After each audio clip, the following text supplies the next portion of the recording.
One of the bonuses of COVID, and yes, I went there and mentioned it, was that we were a real world events company, and having that sort of two and a half year break from running real world events really allowed us to start to look at a number of our processes and, kind of how we ran our events and how we recorded information in our CRM system, and ultimately how we then used that information to improve our events going forward.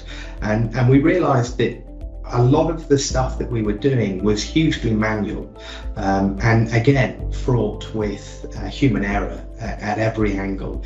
And we thought, how do we improve this? How do we start to automate it, or more importantly, how do we start to see it in one single view?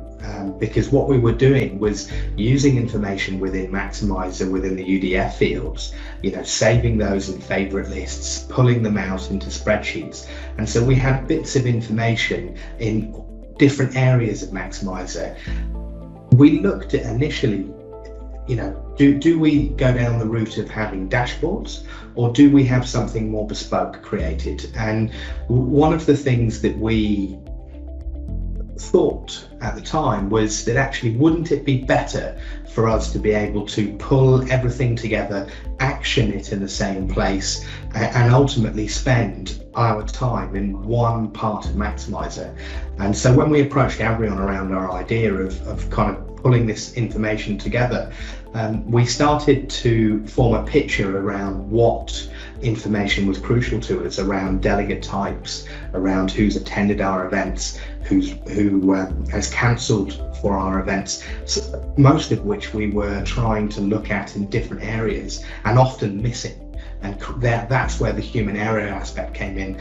And when GDPR was rolled in, we then had the added complexity of making sure that none of that data was inappropriately used or ultimately shared with our sponsors and exhibitors or our delegates on the day through our event app and a number of other networking aspects of our events. And so we needed to find a way that we could record all of that information, knowing that it was true and accurate, and that we weren't making any mistakes with regards to how we handle data. And that's really what the booking module has done for us. It's allowed everything to be seen in one single location. We can action it there, and we can ultimately use that information year on year to improve our events, which quite frankly just wasn't possible with the standard setup of Maximizer and the UDFs, and also the favorite list, etc., which we were relying heavily on. And without COVID, we really wouldn't have had the opportunity to look at our data and how we use that and find efficiencies and how we can improve that going forward.